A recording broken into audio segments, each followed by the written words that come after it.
And we are live. It's Stuart. Howdy, howdy. Yes, indeed. How is everybody? Hope you all are well. How are you, Sam? I feel like I'm at the precipice. Of what? Picard season 2, 3. Ah, yes. Let's dive off. Yes, it's both the calm before the storm, but also the, there'll never be a TNG unless they really work their asses off to give Terry control and do something cool again. So it's, because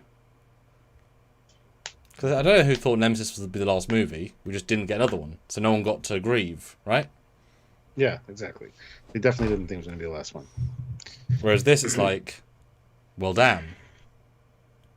But also it's been a hell of a day today. I've had a list of 5 things to do. I've got 3 done. But I've also got to get a bit early to get up early tomorrow. It's like there isn't enough hours in my day, so I just can't achieve them all, which is a shame because I had to do them all, but I can't do them all. So on, it's annoying. Happens. Yes, but that is the such with having regular things like lives and episodes that you can't move. Because they, you can't move that. Eddie Price says, did I hear there's an end credit? Well, there's a mid-credit scene, yes. Stay tuned. Look and watch and, enjoy. Stick around and watch it. Yeah. Yes. All right, so today's actually kind of two-pronged. We're going to take a look at some Picard predictions, see what's going to happen next week, perhaps. Next week. Tomorrow. Jesus. And in 4 or 5 hours, Stuart. Yeah. Well, more than that.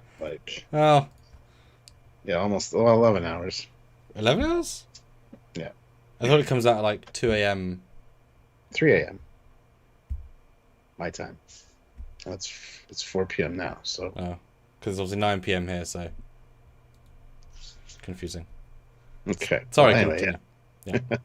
And we're also going to talk about the Strange New Worlds Season 2 teaser that was released today as well. So everything's fair game. Throw away whatever you want in as far as super chats and questions go. But couldn't they wait to release that they should have a week after? Because it's certainly or during. Well, yeah, just before would be awesome. I mean, it's not the most giantest trailer. It doesn't reveal everything about everything, right? Nothing. Well, Klingons with the internet, but there isn't too much in it to show. But that's just mixing messaging of the good press. That's actually the worst thing they could have done. Or it could have gone live at the end of the episode, but then you still have left off with a other show. That's a very strange thing to do. Or last week, when we had said, it made 2 weeks ago, and there was a trailer missing for Frontier Day. What was it? Or for First Contact Day. It's the trailer. This was clearly ready to go. That was 2 weeks ago, 3 weeks ago maximum. Yeah. Jeez, guys. Yeah, it was a bit of a fumble as far as I'm concerned. Yeah. But whatever. It is what it is. It's cool, though. We're going to talk about it. It is cool. It was cool to see, yeah, for sure. I'm glad you messaged me because literally after that, 13 other people messaged me. Without asking me if I've seen anything or anything, they're like, Klingons are back. It's thanks. 3 weeks ago? It is not hard. Not that it's really a spoiler for a trailer, but yeah. Teaser, but yeah. Still, I'd like the courtesy of this. Have you seen it yet? Seen what? Strange New Worlds thing. No, I have not. Or yeah, absolutely.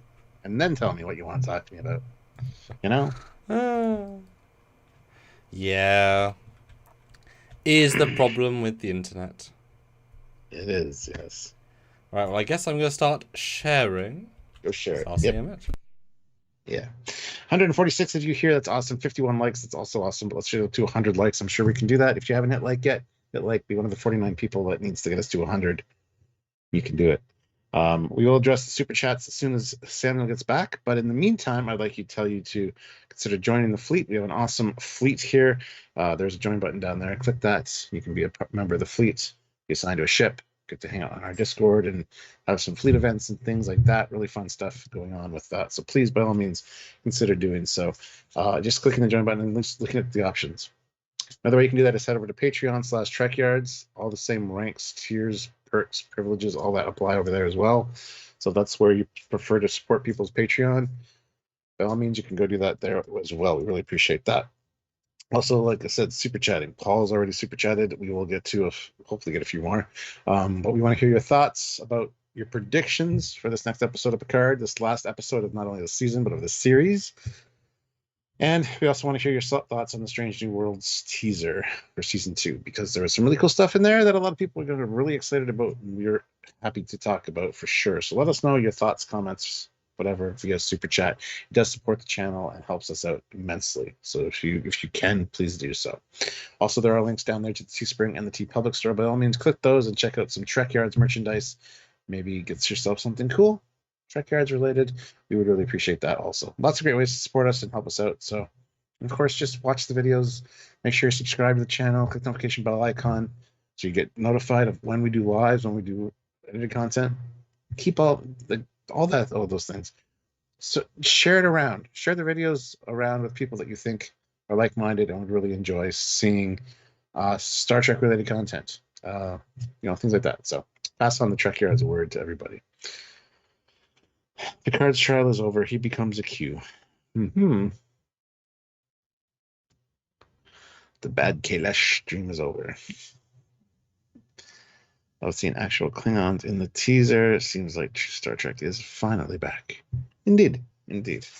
But yeah, this will hopefully be a good discussion, a good hangout, and hopefully you guys have a lot you want us to talk about, or topics you want us to talk about. By all means, chime in, let us know, because we want to hear what's on your minds, and what you can steer our conversation in any way. So please consider doing so. And we're still not at that 100 likes, guys. Hit the like button. We need 22 more. Last time I asked, we needed 49 more. So we're doing good, but be one of the 22 that can help us get there. Do it now. All right. And Paul DeAndrea throws in $5. IMAX showtime is 6:15 Mountain Standard Time. I'll report back on how it was on the big screen. Promise no spoilers. Awesome. Well, enjoy that, man. That's awesome you got in. Yeah, I wonder how many actual slots that is across the country. Not across the world, just across the country. Yeah.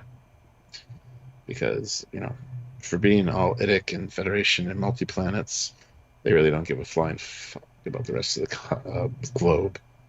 All they care about is America. America! Thanks, Paramount. Dickheads. Canada is even like region locked out of all your shit. We're the same continent. Dumbasses. But whatever. The rest of the world they're not Star Trek fans, clearly. But we're Star Trek fans, Stuart.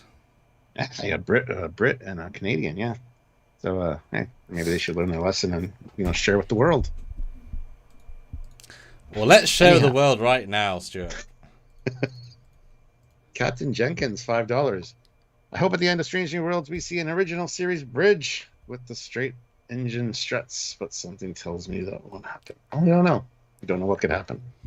I mean, many people have joked that they get 7 seasons, and the last season is them refitting the ship, and the last shot is them on the modified bridge as they're tearing it down. They redress it to look like the TOS Connie one. They have the jelly beans back fully, and they show the ship leaving dry dock as the Kirk one. Kirk's in the center seat. You got Bones and Spock, and that would be thematically how you should end the show, like going to as close to TOS as possible. Even just for let's give the fans what they want for one shot. Kind of like, it's not that for the entire show in Smallville. The last 14 seconds you get is Superman, in theory. That would be enough to say, and Canon. That'd be all you need. Yeah. Yeah, I'd be satisfied. It's not amazing, just some small way. But it'd be there. But we're going to talk about that at the end, though. So, Stuart, we've seen the trailer. That's fine. It is. Yes. We've seen the teaser. Yes. We know that there'll be some pew-pew. Yeah, lots of pew-pew. Looks like my original assumption of, Raffi and Seven take over Titan, use that. Everyone else used the Enterprise D. Titan fight fleet because we need them to do something cool, but nothing truly, end of the world, and then Borg ship with actually end of the world stuff on the two sides. Yeah. Because also you couldn't contractually remove, Raffi and Seven from the last episode, so they have to do something. Either way, they'd have to do something. I just don't know how they're going to delink the Titan from the fleet operations thing, because the Excelsior got control of their bridge, and it got pushed in front of the fleet and destroyed, essentially. So, But yeah, they're going to reclaim control somehow. Maybe using some of Seven of Nine's Borg tech, perhaps something like that. And the Titan will hopefully survive. I don't know how that's going to play out, but hey, it's interesting to see. So, although since Shaw has now died, there is a thematic to having the Titan be destroyed too, at least destroyed beyond repair. And then either because he could then lead off saying, Seven, you've been given the captaincy of the Titan B when that's launched at date in future, a la we could do Legacy on the Titan B with Seven. Set up or not, which would allow them also to do whatever they want with Titan B and not be linked to this one. They can have more time to develop it. Blah blah blah. So Yeah, maybe. Yeah. I'm kind of betting on the Titan being crippled, but not destroyed. Honestly. So. Oh yeah, I don't think it'll be killed. Yeah, and from the teaser we saw too, like the Enterprise warps in, and goes, oh shit. Oh, look, Borg Cube at Jupiter. And then they bugger off there. So, I mean, they're going to do their own thing. Get Jack delinked from the Borg. I mean, we do see, as you said, like a Matrix-style green haze. And it's very clearly Picard and Jack face-to-face. I think that's going to tie into Deanna being able to link in with the Borg consciousness or something. And, they're going to have to find a way to... decouple Jack, and which I think will nullify the fleet issues, but that's kind of the linchpin. So I don't know. There will be some cool pew-pews and stuff from the Enterprise D as well, though. So I don't know if they're actually going to beam aboard the cube or not. My guess is they will. Oh yeah, but... I mean, we see Geordi and Worf or Riker and Worf and other such. Do they beam aboard the cube though? Yeah, we see them. We see Worf and Riker on the cube. Okay, well, there you go then. Again, you've got to find something for them all to do. It can't just be a giant space battle. It can't just be, But also, because this season isn't really about Jean-Luc Picard. It's about the entire crew. So even if there is giant scenes with Patrick and New Sun, you would need to have the rest of them be sort of serviced in their own way to kind of justify, the reunion, be them in the story. But also, how's Deanna going to help? I assume psychically. How's Beverly going to help? I assume pharmacologically. Worf is going to stab some Borg drones, you'd like to think, get his not Metcalf going stabby stab, Fun stuff. You got to think, too, like, it's only them on the Enterprise D, so they can't, like, beam everybody over. And how many people? What is the minimum? I mean, Scotty got it down to the automation to steal the Enterprise, but that was a much smaller ship. So anyway, it was, but that's a ship with more automation ability. You'd think. I would think so. Yes, I think that's something that's going to be glazed over. They're not necessarily going to address that, but. But it's the mega future. I mean, also the EMH was able to control Voyager by himself, and yes, he was in theory also the computer, but. Him and several people. Yeah, it's doable, especially if you know the ship. And then Price says, "Who's the face?" Yeah, that's the other thing. We got to find that out. I think it might be related to the Borg Queen, just simply because we haven't seen her face yet. Saw her from behind. It was very asymmetrical. Looked weird. So I have a feeling that she's not going to have a fully formed face. It's going to be like weird or something. But hopefully they do address that. Yeah, remnant of all the things. I mean, the fate, Although I wonder, actually, if I was mentioning Data has beef with the Queen. Is actually more thematic if Data kills the Queen. Oh, yeah, maybe. New Data, new... I mean, how's he going to feel once he sees his ex-girlfriend... I mean, his... I mean, there will be feels, and you don't necessarily want to leave Data on the ship because Brent, the actor, I'm sure, would rather have let me go play an emotional scene there with Alice again, or at least Alice's voice, versus let me just say computer dialogue on a bridge I've been on for 7 years. So, well, see, that's the thing. I hope he's got an important part. I hope he's not just comic relief, because that's kind of what it's been so far. With the whole. I hope he died quickly. Yeah. Like those funny Data moments are awesome, but yeah. I hope that's not all it is. In this last episode, But who else is even going to make jokes? Everybody. Riker will.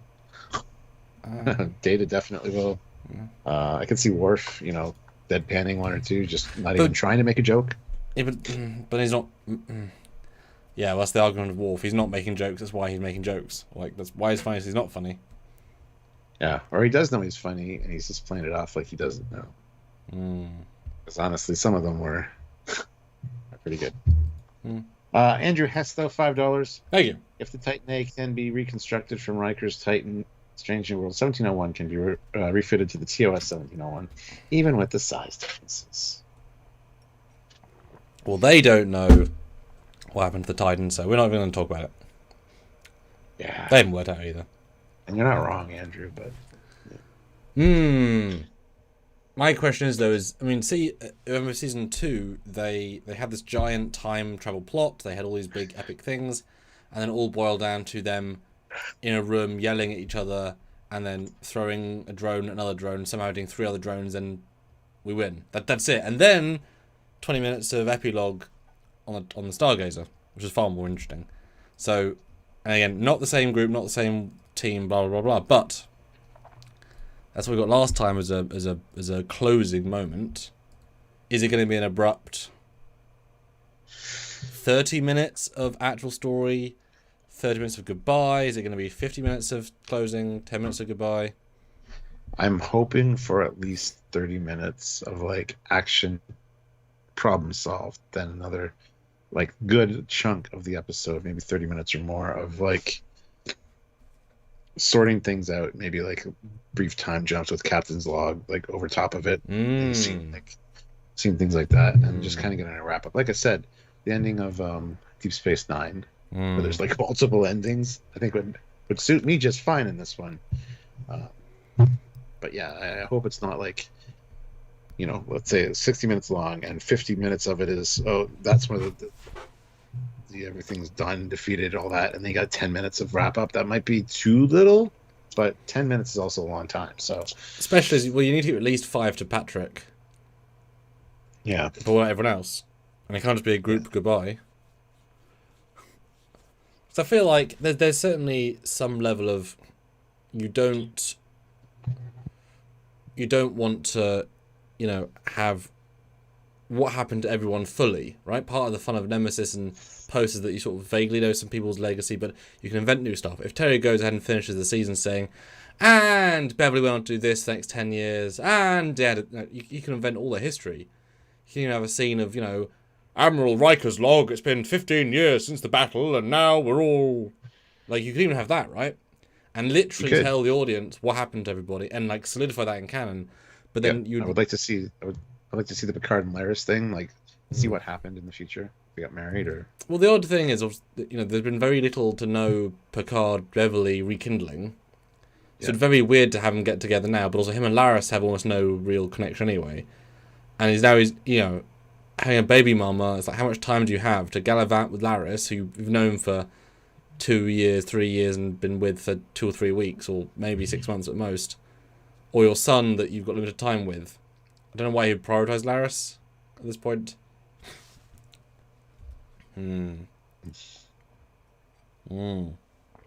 Tricky. Yeah.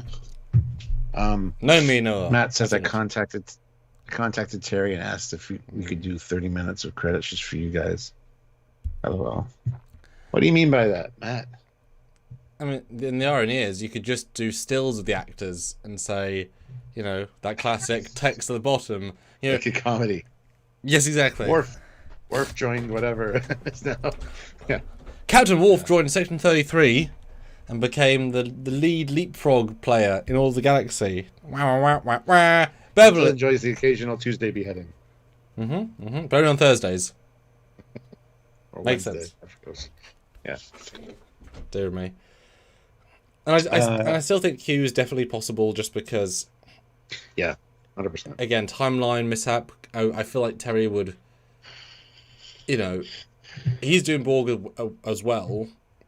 Q makes sense, fine. He's only dead in one version of his timeline, meaning the end of it. But why wouldn't he write a Q line? And of course, John DeLance did say in both seasons. So, but then again, Rob Picardo said he was in Picard. He obviously wasn't. He wasn't telling the truth whenever he said that. Maybe he was contacted is what he meant, but that's quite a far cry from I'm in it. But DeLance did say he's in both seasons, so. It's going to end, I'm telling you, with Jack being the next evolution in human, or next step in the human evolution. That's spread throughout a lot of the fleet now. Q's going to be like, I thought it was you, Picard. Turns out it was actually your son. Picard. I rechristened you, Picard Jr. Yeah. Ah, Picard Jr. Hello there. Wow, wow, wow, wow, wow. Yeah, the mariachi band. Picard, not my capitan. Yes. Yes. But that's the interesting thing, it's kind of amazing actually that All Good Things are one of the best endings of any TV show ever. It's so symbolic and simple and yet open. It's beautiful. Six, again, same thing. It's wonderful, it's simple, it's elegant, it moves on. Nemesis, it's at least nice. Like, it's plenty nice, it's just not, it's not an ending, but it's nice enough, right? Yeah. So this is now the last ending. Do you either reference it? Because, Data did actually mention, if you recall, Data did mention the poker cards. He could always ask for poker. Maybe finally wins at poker because he's got emotions. You could do something with that potentially. What is the next big thematic win? Because don't plan for another. Yeah. Well, it's going to be. I think it's going to be them saving the fleet, saving Earth again, as they tend to do, and it's going to be the fat one that did it, the Enterprise D. It's going to restore the balance to the fat one love, because that was like joked at since the beginning with nobody wants the fat one. It's these old timers, saving the day. Picard, kind of being again,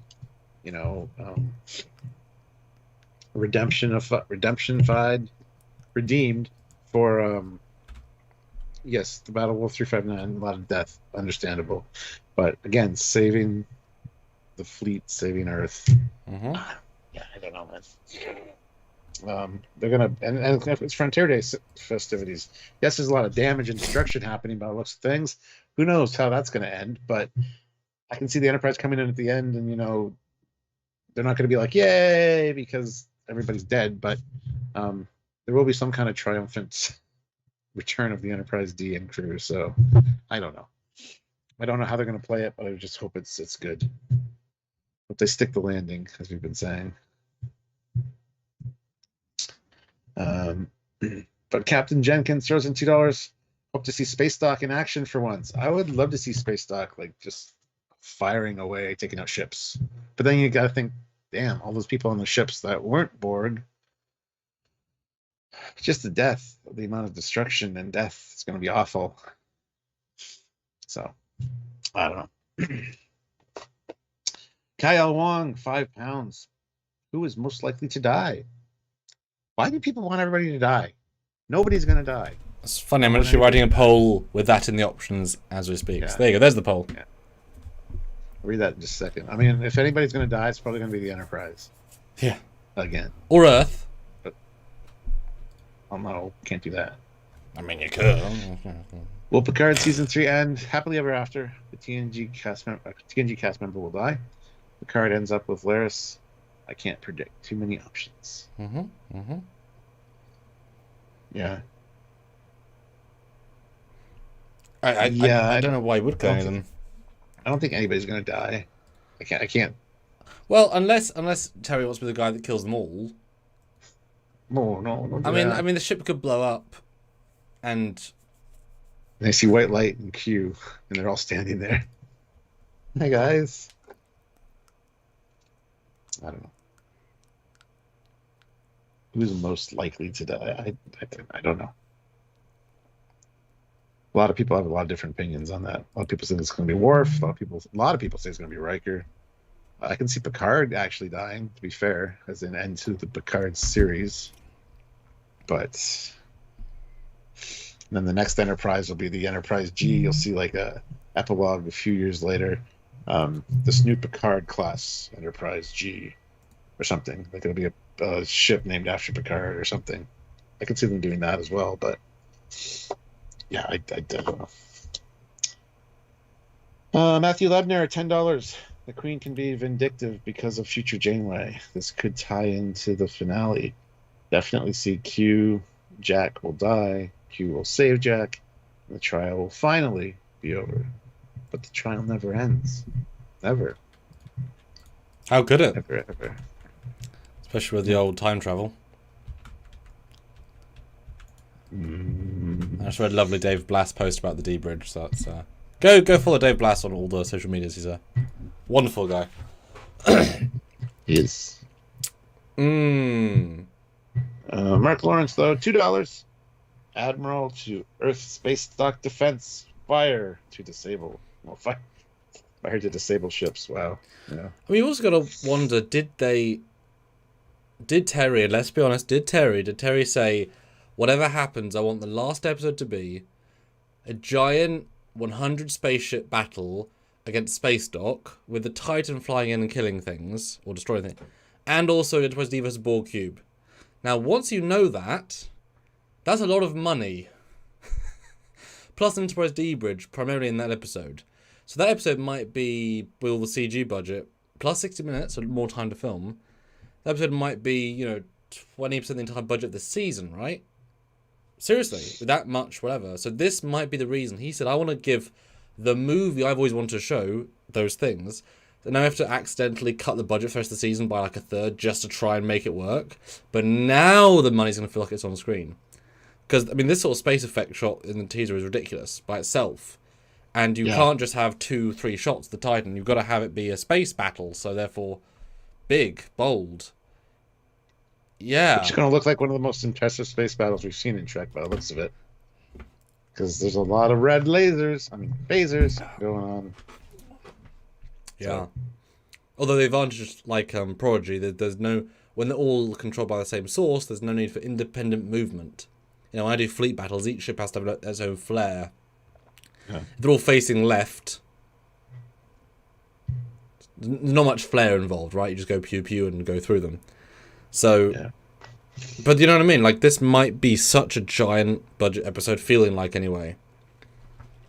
That might be where all the money went. Because several episodes were so cheap, and we said 7 and 8. So cheap. Because they needed it here. That's fine. I'm fine with that. If this is an epic battle, I'm going to be all on board for it. I love that. So, yeah. But I wonder how much of the Borg Cube we're going to see. I'm sort of okay if it's just that one room and then a side corridor. But boy, some drones need to come in and do stuff. But that's expensive, and you have to then use them. But, Worf versus drone, Riker firing phasers. I mean, the things that you'd want to have, but what's really important? And are we going to see the museum? I mean, 7, for example, 7 does know Voyagers there, perhaps. I mean, we don't know, right? Perhaps 7's going to take command of the Titan. Maybe... Oh, here we go. Maybe 7 sets the Titan on some sort of auto-attack to try and distract them. Because they know you can get to and fro from the museum in 1 hour. So, take another shuttle, warp there, grab Voyager, come back, show his Voyager, turns it on. Second bridge! Pew pew. Yeah, you wish. That's why there's no budget, Stuart, because each new episode of the season they built a full new hero bridge. Matt Borbin though throws in $10. Thank you, Matt. The ship blows up with Picard being the last to die. When he wakes up, we find that all the TNG was nothing more than a construct that they created while they waited for them all to realize they died. Wow, it's like the Dallas ending. J.R. Ewing, it's a dream. That would make a lot of people mad. Or, can I suggest the most logical joke solution? No. Okay. So the episode ends with a shot of someone in a Titan uniform. He turns around, faces the camera, says, "Computer, pause program." It's Scott Bakula as Captain Archer. he walks off the holodeck onto the Enterprise J with Daniels, and he says, "Did I have to watch all of that to understand my role in the ceremony?" "Yes, you did, Jonathan." And he walks out. And he redoes the end of Enterprise again. Yeah. Exact same scene, the exact same clip, nothing different. That'd be great. A big FU to TNG. It makes sense, though, doesn't it? Yeah. All of Picard. Karma's a bitch. All of Picard's Enterprise episode. Or the whole thing. What if the whole thing? What if we're on the D bridge, right? And then someone's at the back station. Return. It's Archer. He's now playing someone else, and he's at the moment, and he's playing the character. Oh, Archer's playing Jack. Yes. No. We're with the heroes. We're with the heroes. No, we're with the heroes. Archer was playing Shaw. Yeah. Oh, yeah. You see Shaw walk back onto the bridge, and also like, turns into Archer. It's like, oh, Shaw's alive. Oh, wait a minute, what? There you go. Yeah. I mean, why you couldn't. That's why Shaw wasn't interfering. That's why Shaw wasn't being in command. I gotta let this play out. So he's just like watching things go. It's like, you can't do anything. Don't try to stop Vadic. She's. Oh my god. Watch what happens. I mean, that would be the most satisfying ending ever. Yes and no, but. Oh my god. That's hilarious. Yeah, but they still cut. Doug is still there. They get Marina and Frakes back in the Pegasus uniform, so they could refilm that scene. But now Jonathan, he goes to talk to them to rebuild the scene again. Marina, Jonathan, now looking older, back in TNG. Jonathan walks in, speaks to them while they're doing their hologram program about Enterprise, because now he's able to watch them doing their hologram program because he's now from the future. Yes, and it ends Archer parking the NX-01 refit in the old museum, which is in Earth Space Dock. It's like, yeah, this is the final voyage. Park that in the museum. Bye, everybody. The whole thing. That's great. Great. Kyle Wong, my God. 10 pounds. Because Terry was in that finale, right? So, he was there. Who is most unlikely to save the day, but you want to? Kess, Wesley, Norm, Quark, or Sweet Son. Okay. Q. I want Q to show up. I think I was very, very pleased with that. Makes sense.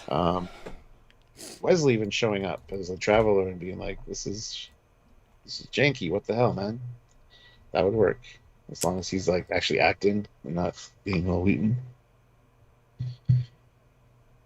I don't know. Yeah. Any other people you'd like to just randomly show up? I mean, Archer's the obvious one now, I've said it. Yeah. Yeah. I mean, they can't do Janeway because she's Prodigy. They can't do Cisco because he's not able to act anymore. Tuvok will be saving the day. Tuvok will be there with Janeway for 7 for sure. I mean, EMH would be lovely, obviously, to kind of do that as a set. I mean, Barclay would be lovely. Barclay or what's his name? O'Brien. O'Brien, yeah. Either O'Brien or Barclay, who were captains of a ship in the fleet for whatever reason, but maybe they took over their ship and now they're in control. Someone or Dax. Well, no, Dax is dead. Other Dax. Yeah. I mean that's the thing. If we accept every single ship in the fleet has a Titan bridge, then you could have just cutaways to, we've retaken the fleet. This is the USS Rystar. Captain Ezri reporting. This is Captain. You could do in theory a giant montage, kind of like the last Doctor Who episode where they had one sequence of all the different doctors, or at least those that could be there. So you could have multiple captains appearing near the end, because get them in for 2 hours just to put them in a costume and be on the bridge and because certainly that would make the battle bigger, because it is, and I said this as a previous thing. It would be somewhat disrespectful to all of Star Trek to say that not one crew could work out how to stop this strategy. How many times did the Enterprises go against the unknown and win? How is every other captain and crew so incapable of doing that? So you need, obviously we saw one, Excelsior, but you should really have dozens of ships that are able to deal with it and move on. You know, otherwise, what the hell? Why is every captain inept, right? Because all the captains are still going to be fine. All the second commands are going to be fine. All the senior staff are going to be fine. None of them are under 25. So the most experienced officers are all going to be able to be fine. Do you know what I mean? Like, you would expect more ships to be able to rally to the cause throughout the battle. Yeah, for sure. And DJ Odyssey says they already said the E was destroyed last week. No, they didn't say it was destroyed. Oh, they just said they couldn't use it. It could be disabled. It could be like in limbo somewhere. It could be stuck in a rock. It's not necessarily destroyed. They explicitly didn't say destroyed. Yeah, just said we can't use it for some reason. So yeah. D5 throws in $10. Thank you. I do think that we're going to see the D restored to active service, if for at least a little bit. The trouble with the galaxies is that, honestly, they were the brute force to modern ship's finesse. I said the E is a brute force. The E is a brute force. The D is not. Absolutely not. The D's a chill Sunday afternoon. Yeah, the D's a, hey, look at us, we're an explorer. Yeah. You can kick your ass, but we're an explorer. And we will. Yeah. With our full spread of 6 torpedoes. Is that it? 6? Yeah, we didn't get time to load many in with those drones. I'm sorry. Maybe I should do a fan film where we see a proper full spread and it's like 50. One goes. Be crazy. A true full spread. It'd be great if Picard orders we're fire full spread. It's like, are you sure you want to fire all 6 of our photon torpedoes at once? Is that all we have? Yep. The rest arrive on Wednesday. The drones are in there. Yeah, we warped here. The drones are coming. They just can't. They're on a warp speed. They have photons on the way, but no. And someone said Captain Kim. I mean, again, thematically that would make sense. Oh, absolutely. That'd be the icing on top. The cherry on top. Because I know obviously you've got the budgetary constraints, but every actor can also decide their price. And let's be honest, if they appeared in Picard, even for one 5-line shot, in a respectful, like, they got Captain, their convention price will go up. Their sign price will go up, right? Like, Tuvok, Tim Russ will now be able to charge £5 more for a sign because now he's in Picard.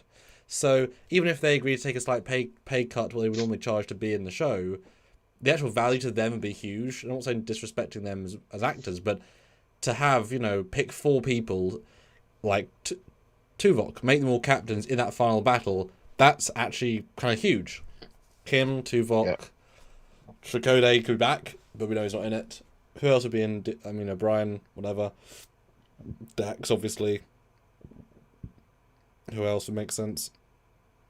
I mean, would have been Nog. Nog would have been an obvious one. Nog would have made a lot of sense. And, yeah. That'd have been really sweet, actually. Yeah.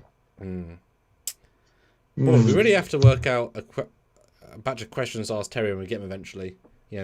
If Aaron had been alive, would you have thought of getting Nog back because he's so fan loved as a Captain Nog? Yeah, things like that. Because I'm sure he thought these things. They think these things through, right? And he knows what would be impactful to the audience. Like Tuvok, he's a fan favorite, right? So, yeah. Ruby Sultra says playing a Vulcan cannot be easy, so unnatural. I disagree. I think it'd be quite easy to play a Vulcan. Just be very reserved. It's not for everybody, but I think it's be quite easy for a lot of people to do. I guess a Vulcan with character. You can play a non-emotional person, but to play an emotional, non-emotional person... There were a lot of boring Vulcans in Enterprise. Yes, exactly. So, like, it's hard to project total arrogance in a non-emotional way. But there's a skill there, right? Yeah. I'm better than you, but I don't care. It's like, sure, guys. Yeah. And actually, Tim Russ does a fantastic job at being a Vulcan. So, and he didn't miss a beat. But it's something like I know that we were rewatching a bit of the Spock documentary, the Nimoy documentary, and they were saying, he didn't want at all break character on set. He would come home, he couldn't quite shake it off. He was doing 16-hour days. I mean, my dad said, in fact, his kids must have loved knowing Spock, and the kids in the interview saying, yeah, we saw him for like 1 hour a night, and he was in Spock mode. We didn't see our dad for 4 years. Yeah. Like, it actually sucked. Like, he was that character. That was the whole point. He was such a method actor in mindset. Once he got there, he was there. And like, I think DeForest said, no, it was Walter Koenig said, I almost never met Leonard Nimoy until after the show had finished. I just worked with Spock because he was so in there. He's a really funny guy. I didn't see it almost ever in those 3 years. I find that hard to believe because I've seen bloopers from TOS. I've seen behind the scenes photos where they're like eating like food and he's like smiling and laughing or whatever. It's like,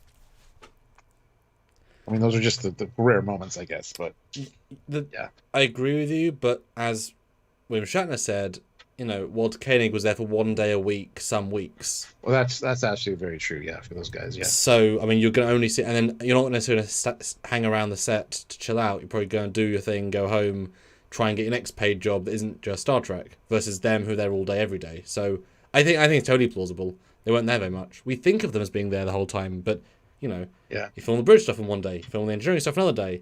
Okay, now you're wrapped. Yeah, those two guys. Yep. No, that's a very good point, actually. Yeah.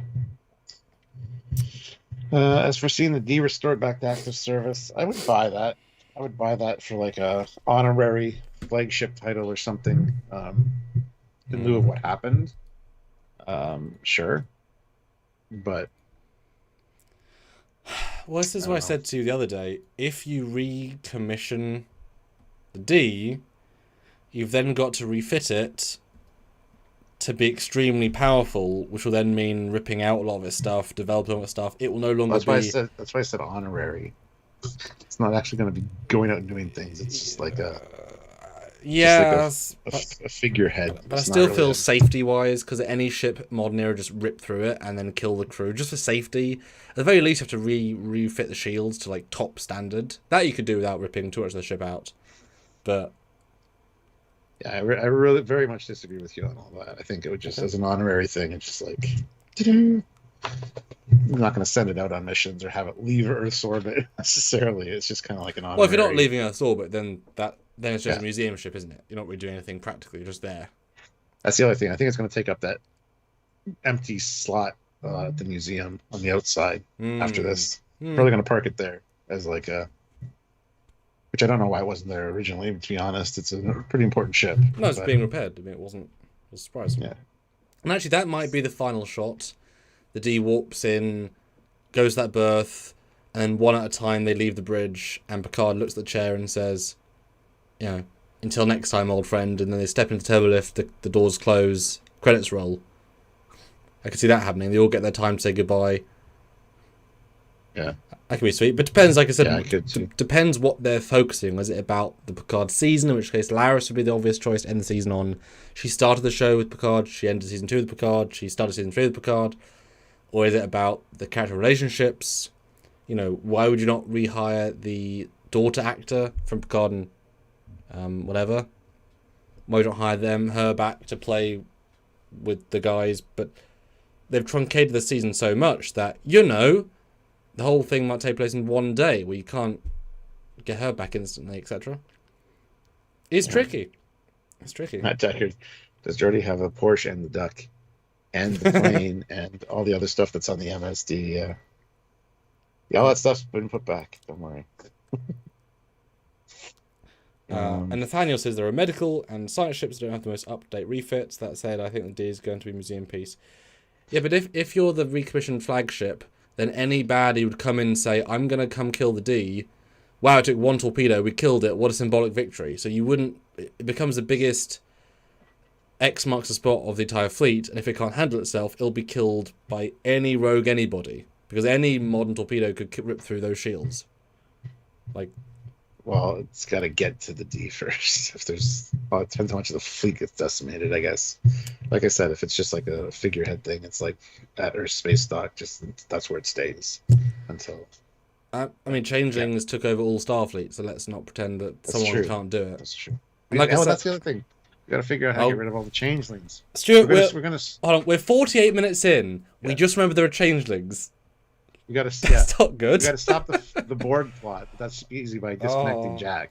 That's pretty simple. But yeah, then all the Changelings that have infiltrated, how are we going to get those taken care of in one episode also? Icky, icky. And somebody had mentioned it in one of the other lives.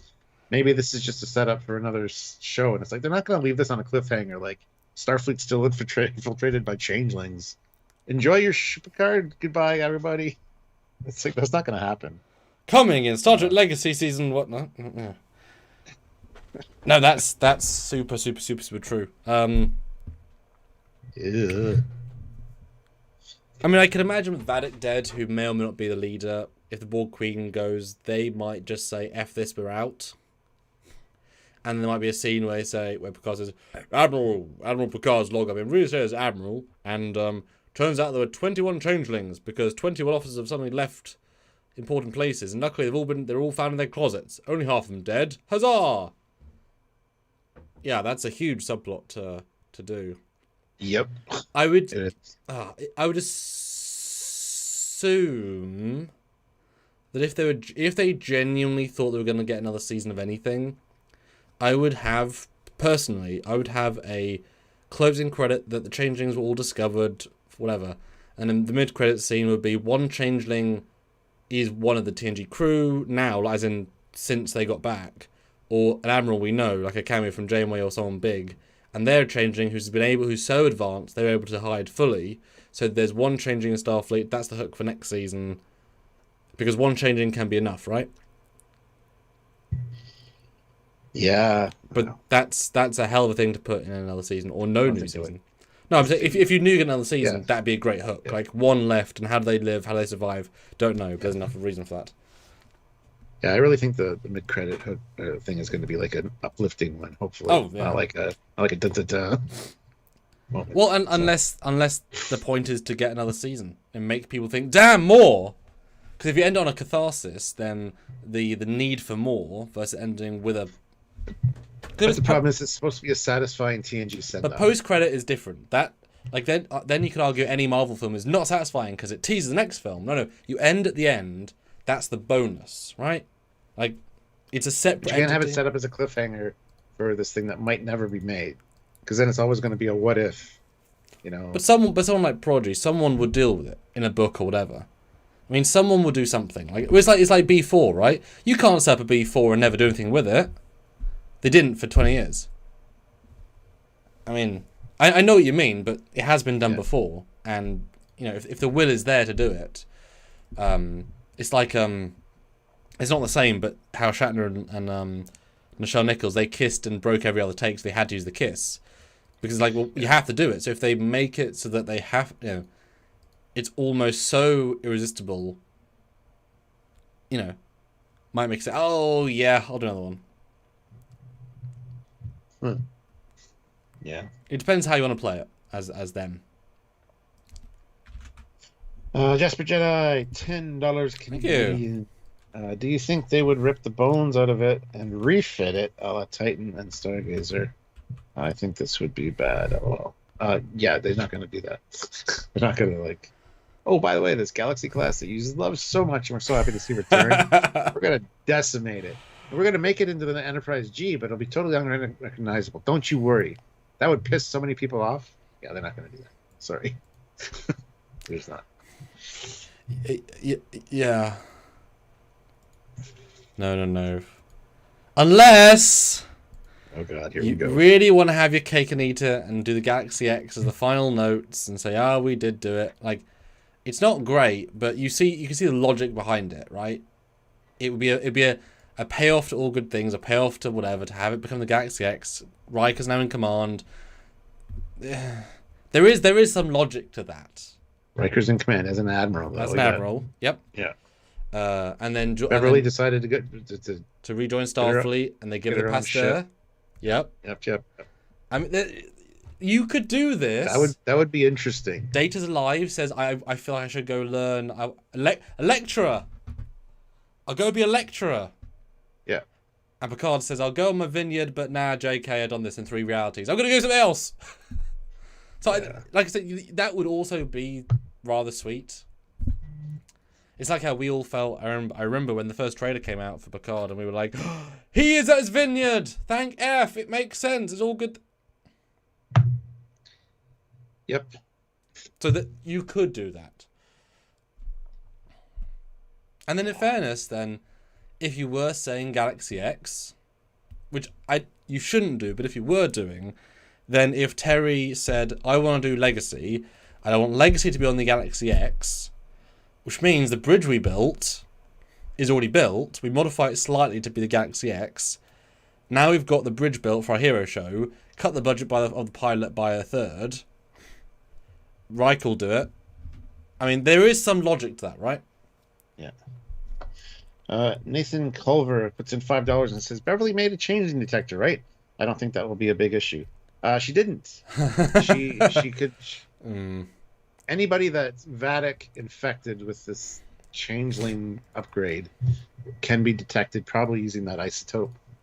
But if there are actual changelings, because it seems like there's quite a few, there are actual changelings working with them, then no, those ones can't be detected. Just the newer ones that are the mutated, shorter lifespan, and in constant pain ones. So... Yeah, and that's a tricky scene, guys, because of course she did detect them, but didn't detect any of the people on the bridge or them moving. Yeah. So it wasn't foolproof and didn't feel foolproof. It felt somewhat lacking. So maybe, but also you would think that they would work out a way of, you know, if they're that easy to detect, they're not very good spies, are they?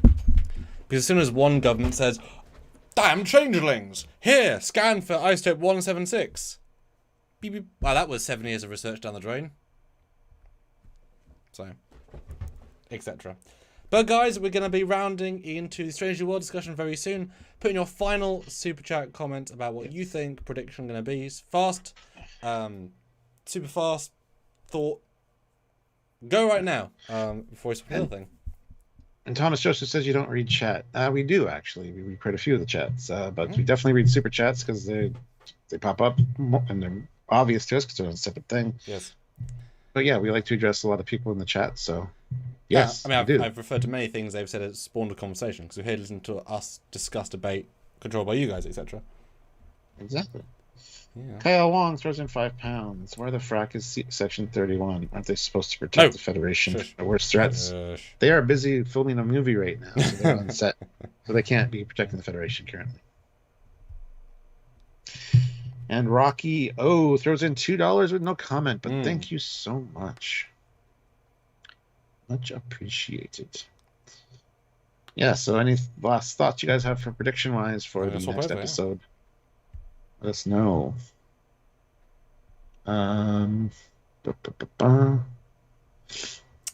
Although Star Trek says no one bats an eye at refit 40-year-old Enterprise or 100-year-old Excelsiors and Reliance, but OMG no way they can refit 30-year-old D. I mean, but also those Excelsiors. They also made the point of saying at the end of Generations that it wasn't worth recovering. It will never be active again. But that's because as an active member of the fleet, because it's so damaged, Geordi took it and said, "I'm going to take my time and rebuild this thing." It was trash, man. It crashed into a planet, essentially. Yep. So yeah, I don't see the issues. But not just that. The Excelsiors and refits.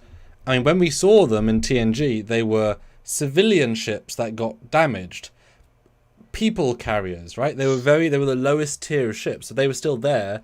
They were running on fumes in terms of importance. Yes, you could refit the Enterprise D, but as what, a transport ship? No, you'd want it to be a more hero ship, and that'd be a massive refit, because the warp coils wouldn't be able to take those sort of speeds of modern ships. The warp core wouldn't. The deflector would be, everything would be so out of date, unless it's just for simple things. And you say no one batted out at the Enterprise for 40 years. I mean, the guy says the Enterprise is old, Jim. 40 years they did bat an eyelid. They said... The other day is over, yes. And also that tech developed less fast.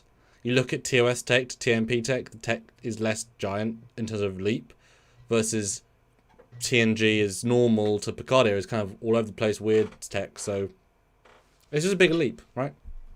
Yeah. I mean, at the very least, they'd have to put in the gel packs. Like, to be modern, and that's a huge change. That's the other thing. I don't think every ship in the fleet got outfitted with gel packs, though. I'm not sure the E had gel packs, to be honest. I don't think that was a technology that got transferred to every ship in the fleet. Because it's never really addressed again, you know? But why would it be, though? It's one you can make an argument for both ways, though. Because I'm pretty sure... Yeah, I'm pretty sure that Dave said that they do have bio-neural isolinear hybrid chips. Yes, I do remember that. So, like that. So they are used, they just got evolved even further. Yes. Yeah. Spaceport, £5. Second start to the right and straight on until morning, plus signatures. Yeah. There's going to be some kind of send-off like that, I'm sure. Chuck A, or TNG Fanatic, throws in $2. Thank you. President Morn speaking at Starfleet Academy, please. All right. Yes, this big build-up to his Morn speech. It's like... And then cut to the credits. And then have the post-credits scene be them all applauding as he leaves the stage. Best speech ever. Perfect. All right, well, Fun. I think it's time to switch gears. All right. And get into the Strange New Worlds teaser. Oh my god. Haven't seen it or don't want to hear about it or be spoiled. Warnings. You alright there, Stuart? Perfectly fine. Did you just fuzz out there? You okay? So, Stuart, this was a surprise.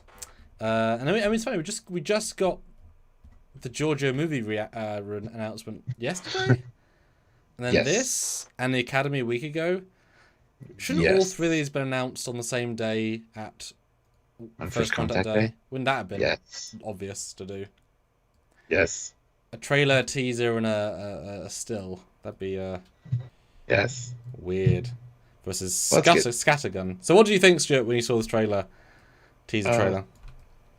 I was whelmed. I liked it. Whelmed? There's some stuff that was nice to see. Yeah, just gonna put it out there right away because that's what everybody's been talking about. Klingons are back, and I gotta say I love their uniforms, their armor. It's got like a instead of silver, it's gold and black, which is very reminiscent of TOS. So I'm gonna set Premiere to fast forward to all the pictures. So this will be a slideshow of the entire trailer, guys. So enjoy.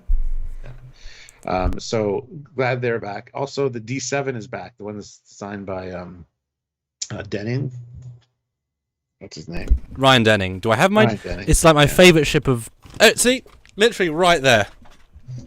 Yes! I literally have it because I actually like this design a lot. I remember you were there. I had him sign and convert my Kronos 1 into a D7. I got a video of that from my captain's log. That was pretty great. And the thing is, it might be different. This might be a different one. There might be some small modifications to it, but overall it looks pretty much the same. I'm sure we will do a comparison video of them. So I'm pretty sure the neck's shorter, but I think that might just be the lens because the neck looks radically shorter. Look at that! Breaking news: D7's back. Yeah. So, you got some styrofoam on the front of that one there, buddy. Space styrofoam, foam. So so D7 back, Klingons back, actual Klingons back, and some good funny little moments in it. Even the Enterprise doing some crazy aerobatics of like phasering through an asteroid while she's like spinning. What the hell is that? But okay, it's Ortega's Delta. Yeah. It was fun. It was a fun little teaser for sure, and I was happy to see it. It was a real surprise today when you said it was a thing, and I got to watch it. I was like, oh, wow. And then literally my phone kept Klingons, Klingons. Do you see Klingons? What? No, I took care of those in the bathroom. Got rid of them. It's pretty good. So yeah, I was excited to see it, honestly, and it was a pretty good teaser. Although I hated how it ended with, of course I have it from outer space. No, you retard. You're from Iowa. You only work in outer space. It'd be funny if she says that, if she corrects him and says, actually, technically you're from Earth, you only work in outer space. And then he remembers that for later. That'd be hilarious. Yeah. So, anyway. Yeah, I thought it was great. How about you? What did you think of it? Well, I'm going to end the poll and start a new poll. Yes, please. I asked, will Picard end with Happy Ever After? not a happy ending, just a happy ever after. A TNG cast member will die. Picard ends up with Laris, or I can't predict. The winner is happily ever after with 37%. Second, TNG cast member will die. I can't predict. 24, 29, 24, and 11% with Laris. I think that's fair. Good stuff. Good stuff. We'll do another poll, and then I will answer your question.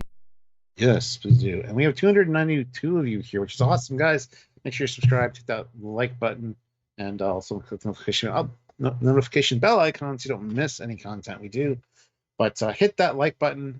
Like I said, 297. I want to get at least 250 likes. We're at 169. I think that could definitely do that. So hit that like button if you haven't already. By all means, let's see what we can do. Let's get that up there to 250. And also consider joining the fleet. There's a join button down there. Look at the ranks and ensigns and perks, and part of our fleet video. It's the end of all our content. So and there's more stuff coming. So yes, help us do cool things.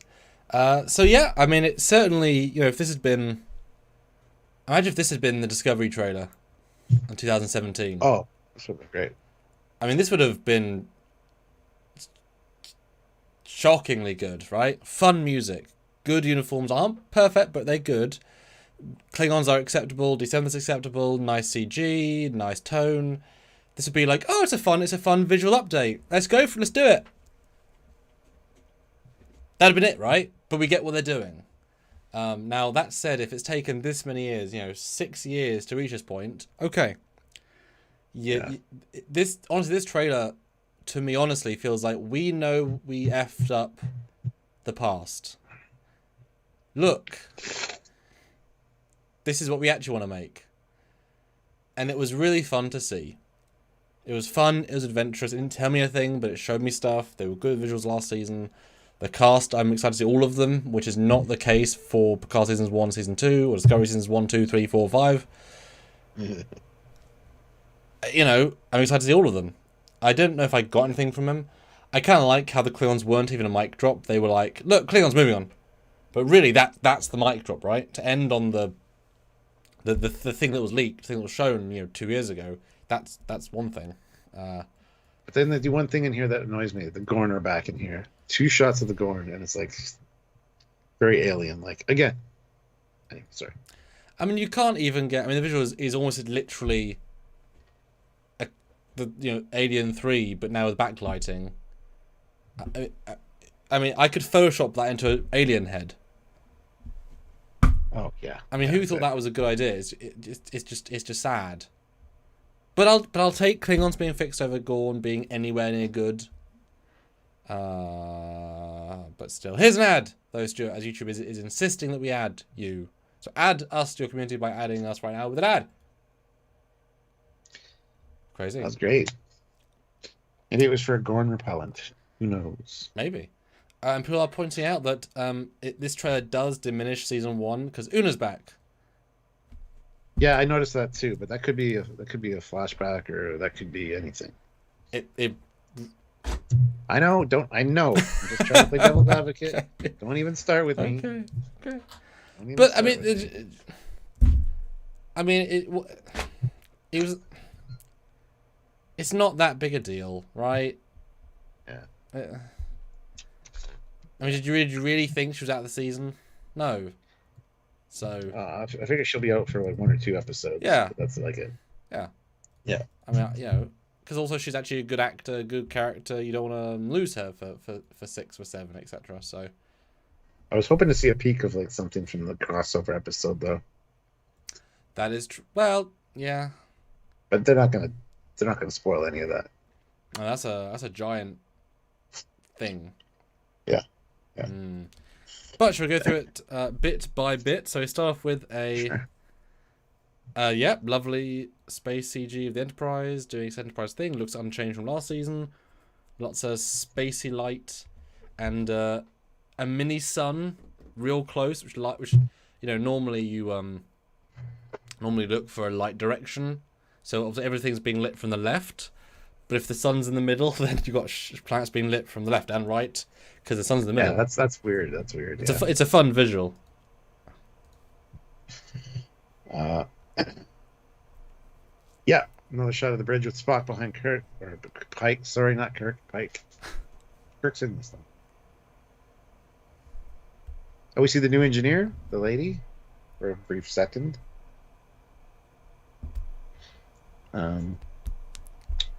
Wait, so this is a different universe? I'm shocked. Shocked. Yes, Matt.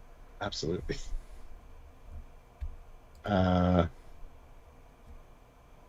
Anyway, yeah. Still not at 200 likes, guys. I want 250. We have 191. So hit the like button. What? We need more Sam Kirk. Well, Sam Kirk's in this. We do see him, so. Oh, do we? Oh. Yep. Cool. Did not notice. And that's okay. But yeah, nice space shots. Then we get bridge. Looks dark, but bright. It's pretty dark, but it's okay. The gals are laughing. Cool. New person who's engineer. Cool. She's we got Ortigas and the Doctor and Benga. Yes. Benga hanging out. And later he's like macking on. Is he? Nurse Chapel. Oh, yeah. Is he? Oh, yeah. Sure. And of course, this is the LED wall room. So is the giant. Because they, Picard season 3 is all been about practical sets. This is all about the LED wall. So we're going to go back to that. And I can see the wall, right? I can see how flat it is. Like, I love it, but I can see that. I would know that was an LED wall versus a green screen shot versus whatever. It still works. Just, it's one-dimensional, flat. But it's fine. You keep saying that, and I never see it. So I know, but I'm a trained VFX artist, Stuart. I mean, okay. I mean, you sometimes said... I can see the line on the floor. Yeah. Very rarely. But yeah, I never see it. Yeah, well, I mean, there's stuff about the Enterprise D you hadn't noticed in our video the other day.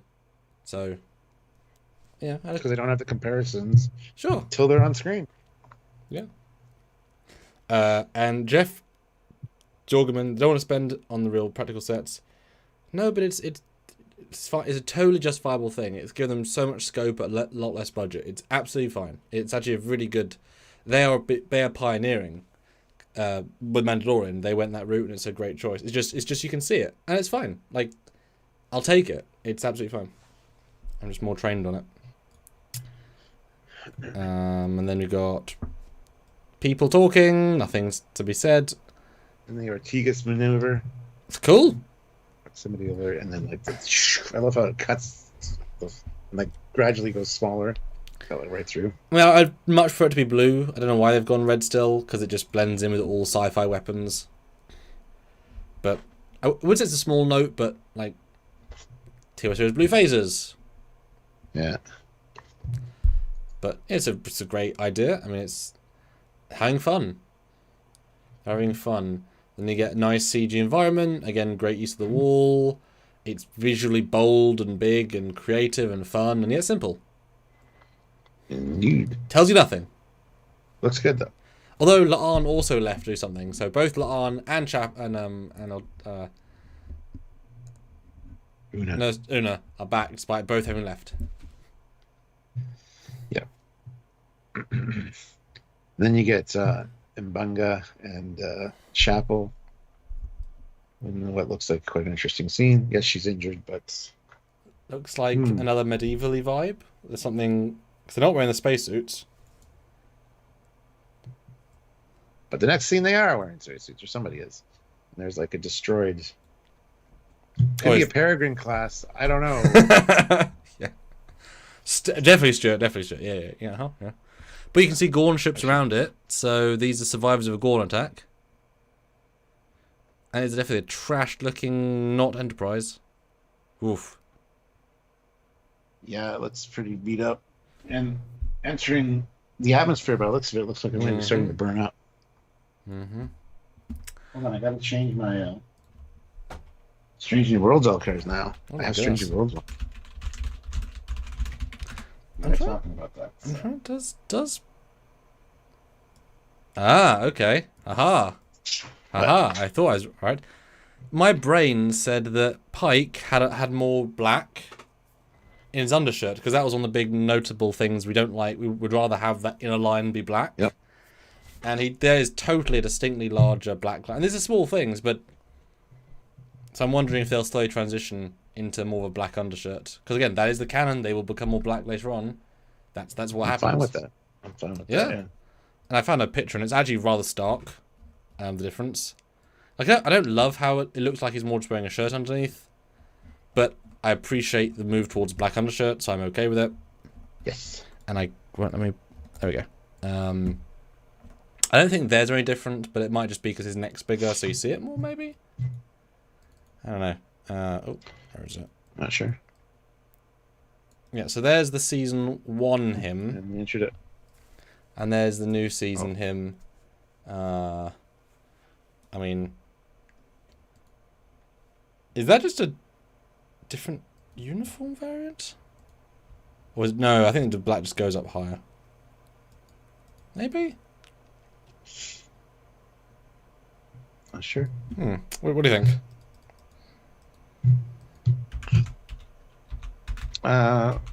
Looks like a deeper cut, like a further down V-neck, but at the same time it doesn't. Yeah. In relation to the deltas, so it's hard to tell.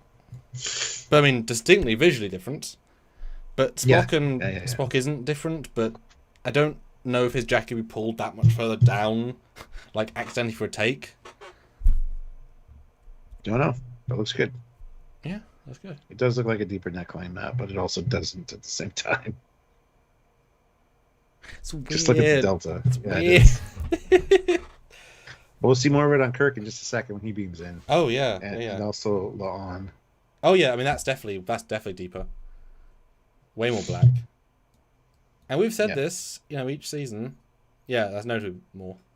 So yeah, Kirk beams in. He does not look like Kirk. No. His jawline's big and bold and very un-Kirk-like. But that's okay. And I wonder, is La'an's deeper in that? No, it's about the same.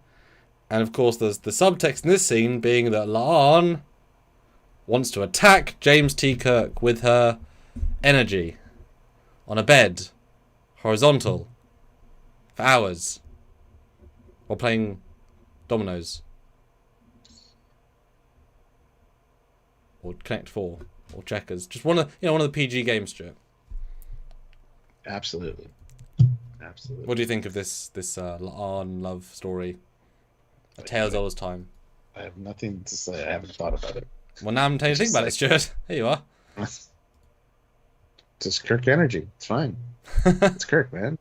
It's got to be a player. It's not. But it doesn't seem. It seems very one-sided. Yeah, it does. It seems like La'an's after Kirk. I'm fine with that. Yeah. I love how number 1 is teasing them about it too. After a stint in prison, she's got a sense of humor still. Yeah. But yeah, apparently he's a regular. So he'll be, I'd say, at least 5. I don't think Sam Kirk was a regular, so I guess he's on the Farragut, although he has a Federation Enterprise Delta. Not that's necessarily stopped them in this show.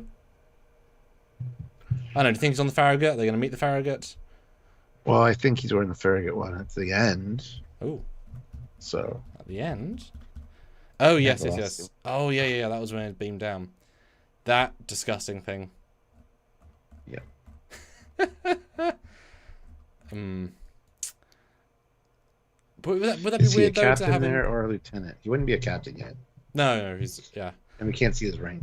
His rank stripes. So. But would it be fun if he served on the Enterprise temporarily as a non-captain, that he was on the Enterprise during the cage? No. That would not be fun at all. I would hate that. And even temporarily... If it was for one mission, maybe, but not serving on the ship. If he's there as a specialist for some reason, that's different. Yeah. I'll have to see how that goes. Sure, yes. And then we get June 15th with Alien Landscape. Cool. That's Avatar Landscape. Those are the flying things. Yeah. No Me No Other. Confirmed to more. I'm very excited. Yes, right after my birthday. So I get my birthday break. Go into this. But guys, super chat your thoughts on this trailer. What do you think when you first saw it? What do you think now we're talking about it as well? I'll have to get a few more of those before the end of the live. See what you think. And join the channel. Vote in the poll. All the things, Stuart. All of the things mount up and help what we do here on Trekyards. Indeed. Then we get an interior shuttle shot, and this is where M'Banga is wearing the same kind of like medieval garb, so they're going down to a planet in disguise, I would assume. Let me brighten this up because I cannot even see that. And I love the that's a very roomy shuttle. Very roomy shuttle. Oh yeah. Oh, it's nice. Yeah. But I would certainly have shrunk it by like 27%. Sure. It's nice though. It's good. Then you get lovely space. Obviously, there's some sort of space anomaly something. Cool. Yeah, like a vortex. And then mic drop. Yeah. Here we are, guys. The moment you've all been waiting for. Tell us right now what you thought of the canon Klingons in Star Trek Discovery season. Nope. Fuck off. Not Discovery. In Star Trek Strange New Worlds season 2. Seriously, guys, right now, put in your thoughts. Stuart, how did you feel when this moment happened? Give me all of your many thoughts. And was there a tingle in your second penis? Well, they don't have those, first of all, so no. Okay. And secondly, I was kind of upset that there wasn't just a smooth-headed one as well. I hope there is at least one or two smooth-headed Klingons, because there should be. So when I saw this, it was kind of just blasé for me. And then I just got overloaded with it with everybody sending me it. So I do appreciate the uniforms, though. Even the belt buckles are the same shape, and the gold like tunic that looks like fabric with the way it's kind of got that like feathered look on the outside of it. I love all of that because it ties into that TOS look. So Stuart Perry's like gold armor. Yeah, look at TOS. They had gold sashes and little collar things that are also gold. You pulling one up. One up. Yeah. Mostly just for me because I want to focus on this, but yeah. Yeah, so it's a nice, reimagining of what the TOS would look like if it was armor, and I think that's fantastic. So I was happy to see them, obviously, and I hope there are some smooth-headed ones, though, just for the record.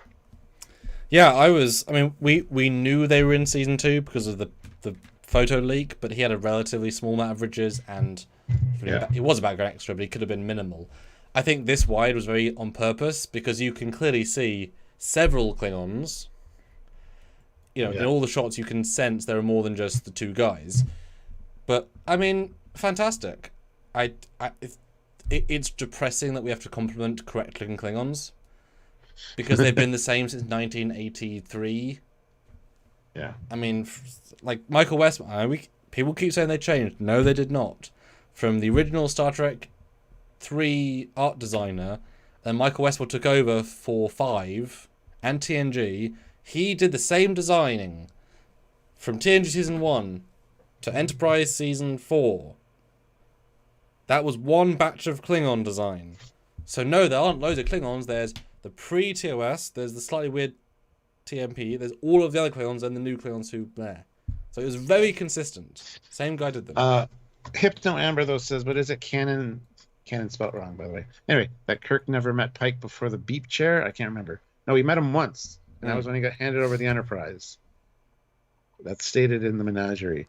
So I would assume that Pike's not on board, and he comes on when Pike is off on a mission or something. Would be my guess. Mm-hmm. So, but no, I think this is great. My only critique, but it's such a minor thing, is that the face looks very rubbery. I thought the same thing. Yeah, like Worf's Klingons, the prosthetics look like a higher quality to me. From the 80s and 90s and 2000s, this looks like a dude with a rubber face. It does, yeah. But that said, they've made his actual face look rubbery too. So they've blended it better. So it turns out he's actually a smooth-headed Klingon. He just put this on for appearances, and as they drink, it's going to start peeling off. And he's like, "Oh, I'm so embarrassed." Plastic surgery gone wrong. So it definitely he looks more fake than TNG Klingons, which just like people who are Klingons. But I for some reason it makes me the head looks bigger, like more bold. There's more scale to the makeup. It feels like, I don't know why I'm thinking that, but something about it comes across. But the hair's perfect. I mean, they're not black, I guess you could say that. At least these few are sort of light orange. I don't know if that's deliberate or not. Might be why they look a bit weird. As the TOS ones were, they were like Hey? kind of weird, like goldy kind of color. Yeah, but there are two darker skin around. I don't care either way. I'm just noting why they look a bit more rubbery. It might just be the skin color as well. Don't know. But I mean, the long shot, the armor looks superb. It's, you know, it doesn't need to be TOS armor because that could just be who we saw. There's no reason to think those people were the top tier. But I mean, the belt buckle's great. You can see they've got a holster roughly in the right place. I can kind of see the outline of a Klingon disruptor like they used to have. It's Klingon TNG-esque, but actual armor. I mean, this is great. And even if Discovery Klingons were wearing this armor, it would have helped a lot. It's that their armor was entirely impractical, also didn't help. And having a sash, I commend them. This is a 9.2 out of 10, and I hope there are lots of it. Excellent. Yep. Yeah, very happy. Happy to see it. Yeah.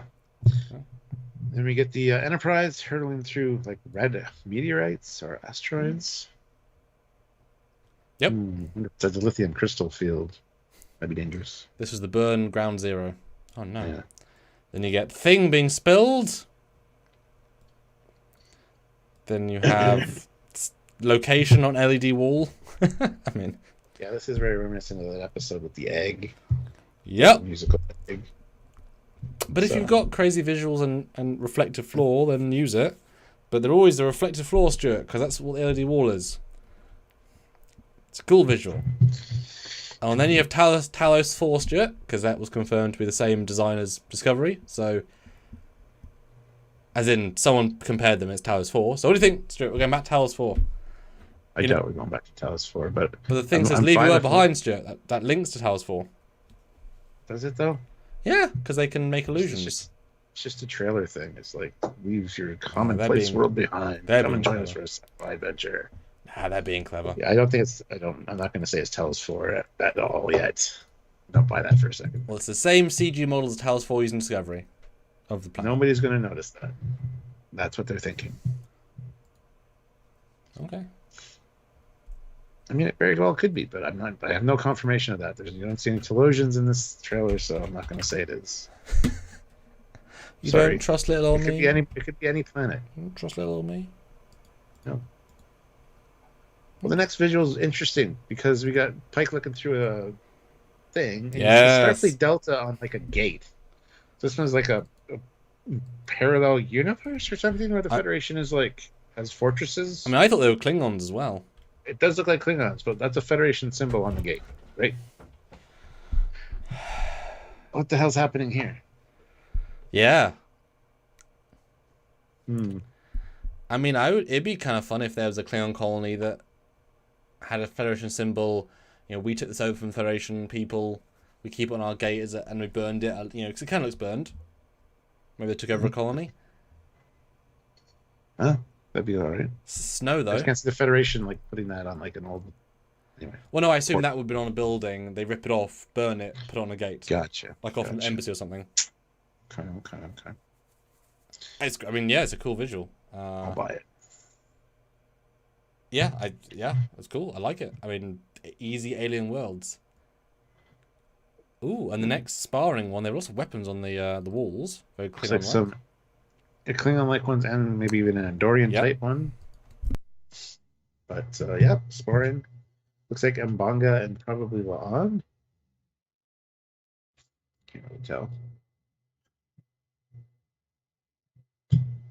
And then the next shot is an explosion. Oh no, not explosions.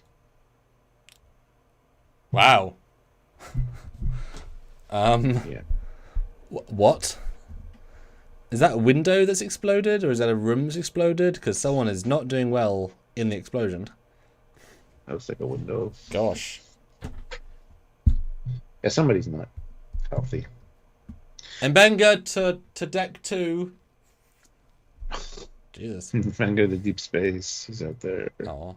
Then you have Ensign Sylvia Tilly, Uhura in a field. Looks like West Yorkshire. With a crash shuttle. But you can see on the right-hand side a society, so it's not...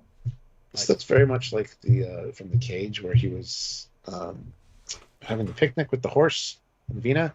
And you can see the city in the distance. But no, That's Stuart, what that city looks there's no Talos 4 in the season. Yeah, you just said that. Well, it's because that's not Talos 4, that was Earth. But, alright then. I know, you're comparing visual. A horse just runs by. That's a cool shuttle crash, though.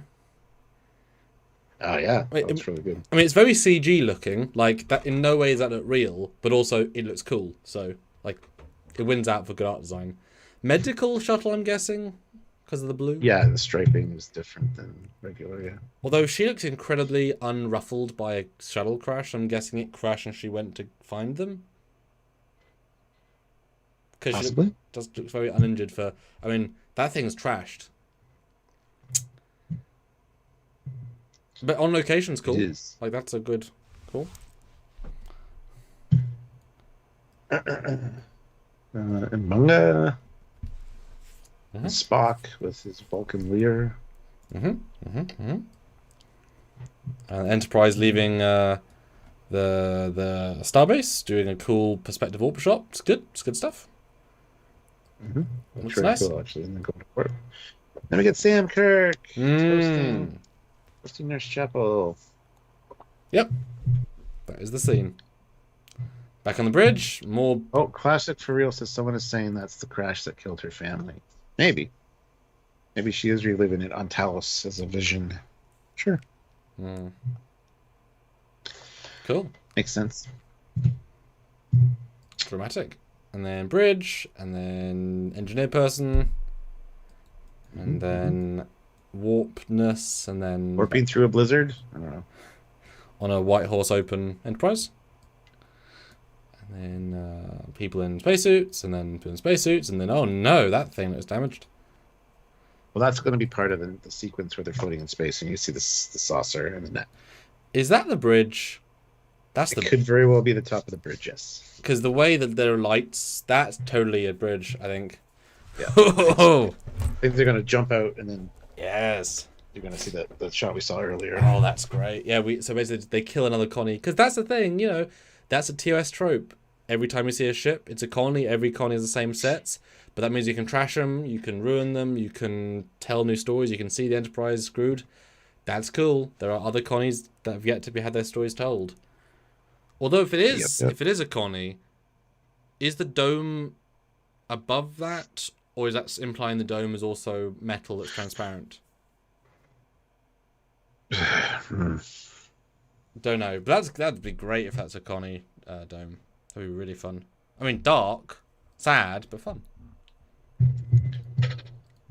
The shuttle approaching with a nice vista. And then we get looks like Aurora Pente.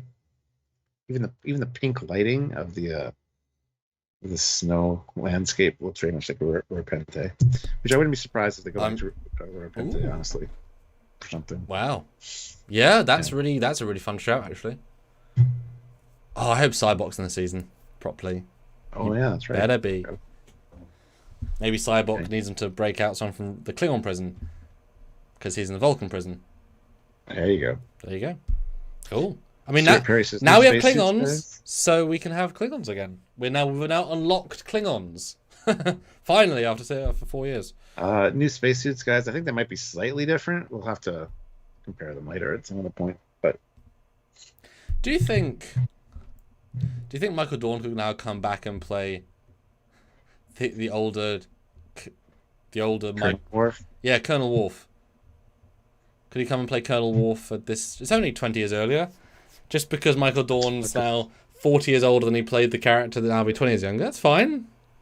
Yeah, that would be off. And no, let's not do that. Well, he could be Grand Colonel Worf or General Worf. He could be Colonel Worf's dad. Sure. Yeah. That'd be cool. Colonel Worf was his dad's dad. Yeah, so he can play his own great granddad. Let's do a big old no to that one, all right? Oh. What are they, the Soons? Well, no, different ridges. It's fine. It's all good. And then the three of them doing action pose. And then the D6! D7. But I say D6. It might be a D6. Might be a predecessor to D6. I say D6. We don't know. It's been the A lot of same, people it's been pointed the out same that those number for nacelles- like 30 years. For 60 years. People said that those nacelles look a lot like the Titan nacelles, and they kind of do a little bit. Some similar shapes there. Turn them upside down. I don't see it at all. I do. Okay. Put it in the chat if you see those nacelles looking similar to the Titan nacelles. I really think they might have. I can tell they've done a smaller focal length, as in like if you have a wider angle, the neck would look bigger. But if you zoom in to a more zoom focal length, everything comes together because that looks so close with D7, like proportion wise. Yeah. But that's how they fixed the Discovery by shooting it in no wide angles because it made the nacelles look a lot less long because it was obnoxious. I don't think they've shrunk the nacelles or the neck. There's the two things we had complaints about primarily. I think it looks great. Is that Kronos? Probably not. Maybe. Don't know. Yeah.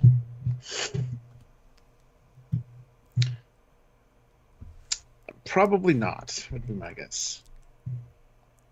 But it's a nice looking ship. Glad it's back. So. Oh, then we get looks like a court martial. We got the court martial bell being rung, and there is a pad beside it, another frame that I didn't get that actually has some writing on it, but you can't really tell what it is anyway, so.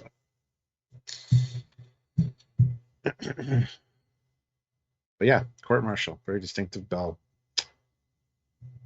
Which will probably tie into the Una thing, honestly. Which will probably be very early on. First episode or second episode.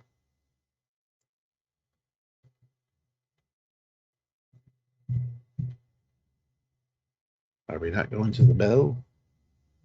Oh, there we go. There was a delay, my friend.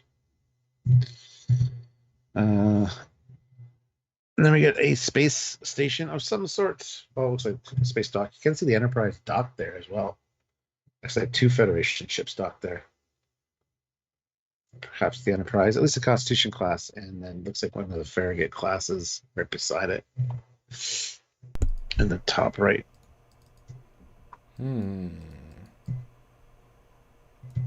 I think that is the space dock or whatever with the domes with the forest and yeah, and then the Gorn. Chuck A, TG Fanatic, $2. I realized the super chat's been sitting there a while. President Morn speaking. So I read that one. Sorry, never mind. I thought there was a new one, but no new super chats for a while. So, yeah, nobody has anything to say about Strange New Worlds. Picard, yeah, that's weird. Talkie, and then Strange New Worlds just stops. Is no one interested in Strange New Worlds, guys? I mean, is this going to be a bad testament to our next 10 weeks? So should we be worried? Bad omen. Yeah, because gotta live. But the poll though, where Pill liked it. That's good. Keep voting.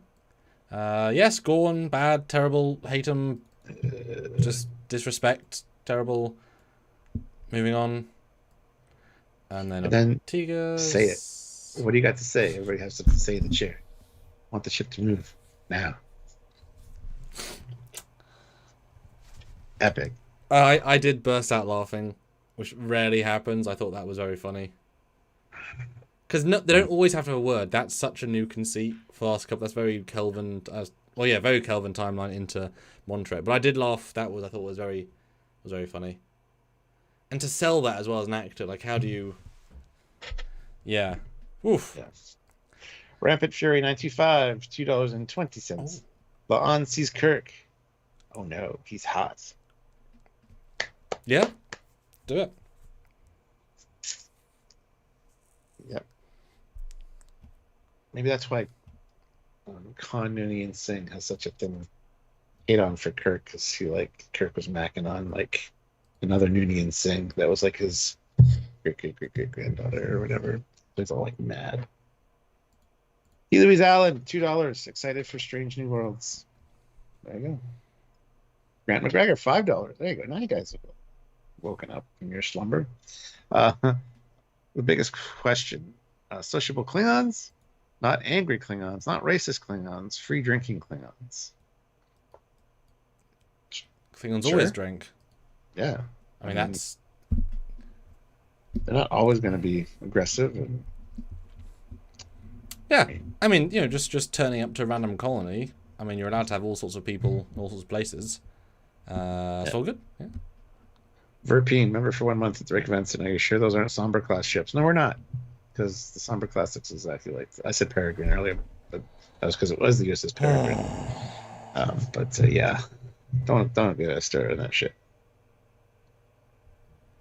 Anyhow. Yes. The Dark Lord Revan, $10. This will be a week-long remembered Mando, Picard, and even Power Rangers anniversary. And now a Strange New World trailer. Indeed. Season finales for Mando and Picard. I don't know who's going to remember Strange New Worlds trailer out of those things. You know, it doesn't... You know, the only thing memorable is the Klingons, really. And memorable because they're right again. Which, again, shouldn't be a victory, but it is. Which is sad, but... Hey. Yeah, Power Rangers. Who's excited for the Power Rangers? No one.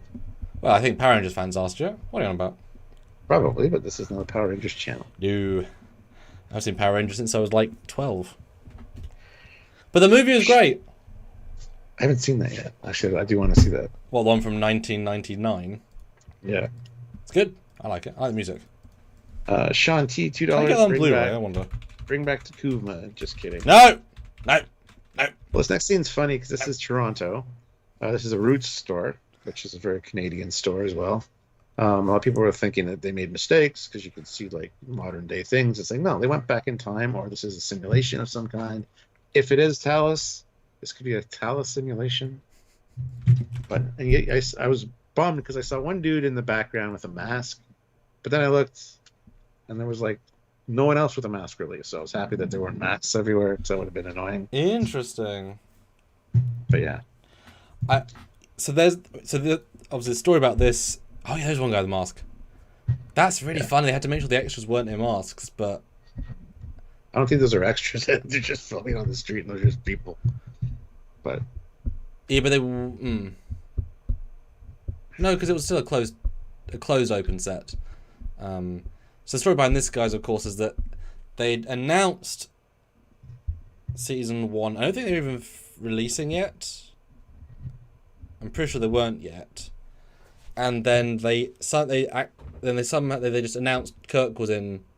It's like, oh, hello, because these pictures leaked because some people just took them on set in Canada because these things they're just shots of them just out there, and there he is, Paul Wesley, and I didn't think for a second he was Kirk because he doesn't look like Kirk, but he was a man with a haircut who's in yellow, and therefore was it's Kirk. Okay, fine, and then they just said, hey, we've got Kirk, and it's like, oh, okay, because. It's like with David Tennant in the 60th anniversary. They filmed at a place that people could see him, so they announced him the day before. So they could announce it versus being leaked. So they would kind of force their hand. So this is just people in a people place. But the story is this is just a time travel plot because, again, it's a classic trope, going back into the past. Cool beans. Good. Yeah. And here he's got the Farragut Delta, or the Farragut thing on, which is great. Mm-hmm. It's fun. Verpine throws in $2. Sorry for picking at old wounds. No problem. The Somber class. My goodness.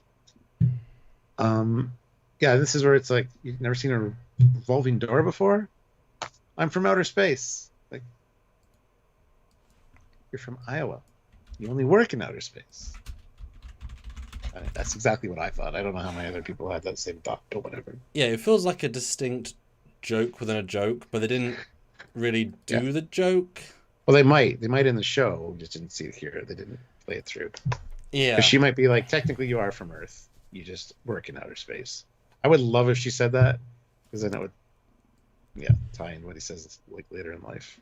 But I just don't think I think she should have said, I know we're from space, but I know we're in space all the time, but I'm from Iowa. Like he shouldn't have said that we're from space, because he doesn't think that way. But he is also 30 years younger, so. Yes. Grant McGregor, $5. I'm cautious about this season because season 3 Picard had more plot holes with the same writers. Hope this season gets better. The bar season 1 set. Yeah, season 1 did set a good bar for Strange New Worlds as far as stories go, so I agree. Ian Smith writing between this and Picard season 3 is like a teen drama compared to Shakespeare. My eyes rolled anytime a character spoke. I disagree. It's just it's a different creature as far as what you're watching. So, But I mean, yeah. I never thought Strange Worlds was too dark, too depressing, except the one where they're fighting aliens, but that's in context. It was fun. Every character was good. It's a good thing to enjoy. Yeah. Yeah. I don't know. I was pleasantly surprised to see this today, and I was not disappointed by anything except for the Gorn. I got to be honest. Mm-hmm. And I didn't even see the Gorn. The first watch through, it was such quick flashes. Mm-hmm. But second time, definitely noticed it. And I'm like, no. And I went back and rewound and looked again, and I'm like, no. And I screamed. Yeah.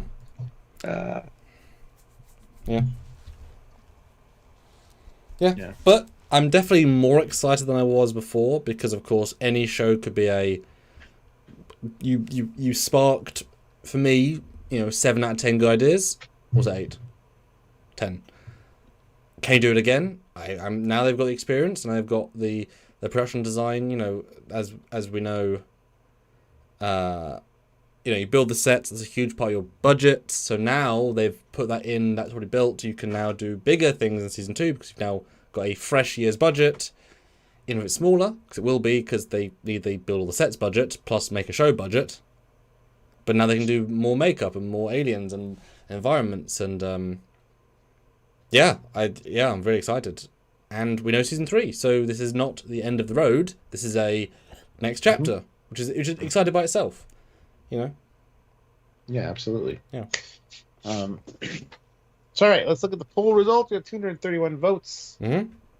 What did you think of the Strange New Worlds season 2 teaser? Liked it wins with 41%. Mm-hmm. Loved it, or second place with 35%. Mm-hmm. Okay, 18%, and meh, didn't like it, 6%. Good numbers. I would agree. I didn't love it because there wasn't much to grab hold of and love. Yeah, but I liked it a lot. Yeah, more of the same, which was good. It's like that's good, but there's nothing that elevated it. Yeah.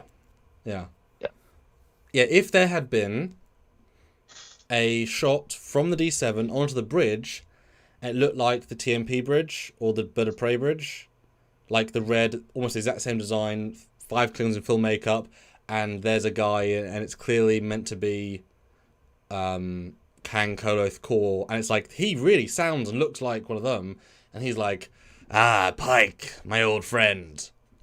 Cut. Next scene, that would have elevated. It's like, damn, they're in full Klingon set. Looks amazing. Don't need it, but that would have elevated it for me. This is also a teaser. I'm sure we're gonna get more official trailers. Well, yeah, this was visuals. Later, so. This was like we've got so many visuals. It was very quick cut. Yeah. I mean, but also, unlike the other shows, there is no grand story except Gorn equals bad. And I guess now Klingon political stuff, which is great. Like we don't need. There isn't an overall story necessarily. In fact, the overall story of last season, Una's Ethereum, what's her race called? Illyrians. Illyrians, yeah. Yeah, her Illyrian subplot clearly resolved. Talar, no.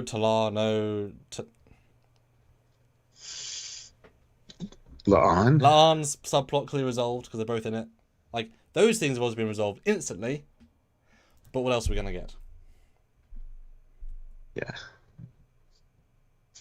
Yeah. All right. Final thoughts, guys. Final thoughts. Yes, there are no last super chats. Any last words you have, let us know. Hit that like button if you haven't already. I want to get 20 likes, get to 250.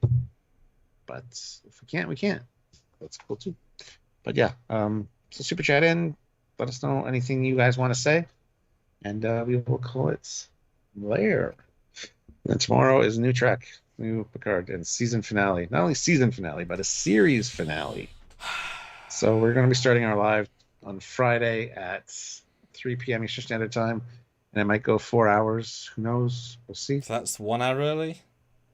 Yeah, it's the same time we've been starting for all of them. Yeah. Yeah. But expect it to be epic. I'll certainly have eaten large meals. I might have some snacks ready here. But as always, guys, it's dependent on you guys. if you guys jump in and love it, and make us talk for extra long, hey, that's on you guys. And then, of course, next week, Saturday or Sunday, we'll yet to find out, the retrospective of Picard Season 3. We're going to rewatch the whole season, see if it all connects, if it links, if it makes sense, and get drunk as all hell. Because any super chat equals a drink. So if you want to come in and say, here's a 50, we'll say, here's shot. You know the song. And as I keep saying, if you guys super chat enough in that Drunkyards, by the time we get to these last 2 episodes where the Enterprise D Bridge turns up, we will be thoroughly drunk and therefore thoroughly emotional, and it might be thoroughly fun to watch us react in a wonderful way. Or, you know, if they kill if they kill everybody, be sad. Yeah, we'll see. Yeah. Let's see, we got some super chats in. Grant McGregor, $5. Someone mentioned teen drama. Fleet Academy merch is being sold on the Star Trek Amazon store, like the T-shirt or the shirt with the Phoenix inside the arrow. Really? Well, there you go. Fleet Academy merch. Interesting. And Skeleton Loves Strange New Worlds puts in $5. What's the chance they're going to kick Canon hard in the ass by having Pike meet Kirk before he's supposed to? Pretty good, probably. And since there's time travel in the Kirk episode, but it looks fit, it could be that them meeting, they can meet, we can get that satisfaction, and then we can also undo it by time travel so that they actually don't meet until the handover of the ship. That would be fine with me also. Lots of things they could do. T. Louise Allen, $5. Appreciate you guys at Trekyards. It's nice to have like-minded people into the same things. Long live Trek. Idic. Infinite diversity, infinite combinations. But also balanced, fair reaction. Just saying. We might not always like what we had to say, but that's all right. We do point out the good and the bad, and we don't always, but a lot of times we don't agree with each other even, which makes it more interesting.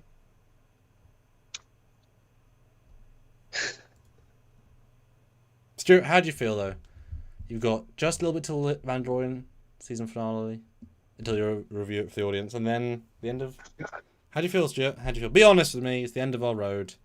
Tired. I'm really sick of talking about Picard, honestly. Already. It's not a good sign, is it? No. It's just... I'm getting sick and tired of saying Jack. It's like no. Rose. Exactly. Yeah, so... But that's the other thing. Tonight at 10 p.m. Eastern Standard Time, tune in for my first reaction to the Mandalorian finale. Should be a good one. So if you're interested, tune in. And did you like the last episode? Yeah, it was great. I love that it, like, all the speculation online just squashed it all. It's like, yeah, none of that, what you're saying, all those conspiracy theories, like, valid. Done. And it was great. I just hated that it was like 37 minutes long, 38 minutes long. The final episode? Yeah. Wow. Didn't feel like it, though. It felt a lot longer. So whatever you make out of that, make out of that. Did the season just say we don't have the money to make full episodes again? I don't know. One was 52 minutes long, so it's one of those things. I don't know. I just hate the inconsistency in it. That's all. Especially as the show is damn slow. At least it used to be. Well, every episode is its own thing, really. So, was the Mandalorian in it enough to justify the show being called The Mandalorian? Oh yeah, absolutely. Okay, good. I look forward to binge watching it after Picard because I will have a little bit of time all of a sudden. Speaking of, I've been booked by Marie the first weekend after Drunkyards to be away Friday to Monday. So. Which weekend is that? The one after our Picard content. So the first weekend we're not doing Picard anything. So this upcoming week, not this weekend, but the weekend after? After the Drunkyards weekend. When's the Drunkyards weekend? The 29th or 30th. The weekend after the last episode. So this weekend? This weekend is Picard season, the last episode. Then after that is our Drunkyards retrospective. 29th, 30th. Yeah, so you want the Drunkyards this weekend? What you're saying? It's the first time hearing about that. I thought we were going to do it next weekend. No. This week is the last... Wait, okay. I'm using next and this interchangeably. This weekend is the one in 2 days. Next weekend is the Drunkyards one in 9 days. There you go. Yeah, so it's the one after that. So it's the one after our Picard content's come out. Okay. So just use dates would be awesome. Like dates the would be good. The 29th is the Drunkards weekend. Yes. So it's the weekend after that Marie has. After our Picard content, yes. That's why I said that. Why do I care? Because I'm telling you. But I don't care because we have anything to do. Being nice telling you. That's why I'm so confused. Like it's not important to me. So why are you telling me? I care about your feelings, and I'm telling you. Oh, okay. There you go. Live on $5. So the captain is saying, "Hit the road, Jack, and don't you come back no more." Pretty much. Could sing that song if you wanted. Classic for real, $2. Picard greater than literally anything Star Wars. Oh no. I mean, Picard was good. I mean, Mandalorian season 1's better than Picard season 3, probably. They're probably equal. As a general stat. As far as nostalgia goes, yeah. It wasn't as much nostalgia in Mandalorian, but it had more standalone. It was returning to the world of Star Wars. And it actually felt like Star Wars. So yeah, it was it's nostalgia. Not nostalgia. That's just look, here's Star Wars versus look, here's the Enterprise D. Yeah. Because Luke didn't show up in Mandalorian season 1. That's true. Boba Fett. Yeah. Anyway. Yeah. Picard season 3 was good, but it's the greatest thing ever? Not really. Sorry. It's entirely based on seasons 1 to 7 of TNG. Without those, it'd be an okay season at best. Exactly. Yep. Which is fine, but that's also fine. You know, the first season of Trek to use a previous season entirely, which gives it all the weight of that, but also it can't stand on its own. Yeah. It can't. Yeah. Where Strange Worlds can. Ignore seasons 1 and 2 of Picard. And please do. So it can kind of stand on its own in that regard, but I know what you mean. Yeah. And actually, it's interesting. What was a bigger feeling, watching the Enterprise D bridge or watching Luke return in Boba Fett? Or Mandalorian, I mean. For me, it was Luke and R2's return. The Enterprise D bridge was fine, but like I said, the first 2 times I watched it, because I was in review mode, it was different. And then I already knew it was coming, and plus we already knew it was coming for like a year. So it wasn't. If I hadn't have known, it was a complete surprise. Like Luke was. Oh yeah, Luke. They literally lied to the production team. I mean, people didn't know. Yeah. It was a surprise to almost everybody that worked on the show. Yeah, so I think that had a lot to play into it too. Plus, we hadn't seen the D be radically brutalized for 6 years earlier. Yeah. Because we had for Luke, because I've seen him come back well. And also, it's harder to de-age a man than to rebuild a set. It takes more time to do one, but it's certainly harder to do the de-aging. So yeah, Luke was definitely that was bigger emotions. More of a surprise, and yeah. Yeah, especially as they tease you like an X-wing, and you're thinking, no, could be anybody still. That build-up was black and white lightsaber. That could be any lightsaber still. Oh, wait a minute, there it is. But you're still thinking they might not do. It might be a twist. It might be something else. Oh, it is actually him. Yeah, that was probably bigger. Yeah, very clever. Yeah, bigger for different reasons for sure. But they're both super important to my life for different reasons as well. So I'm sure anyone in this chat right now would say the same thing. Yeah. They're both very impactful, but yeah. I think if we saw a scene with a de-aged Patrick in TNG uniform with a de-aged Riker, like if we saw a genuine scene from TNG on this bridge before the end of the show, that would hit me in a way, because like looking like them doing something brutal, that would be big, but it'd have to look really good. Yeah, that'd hit me.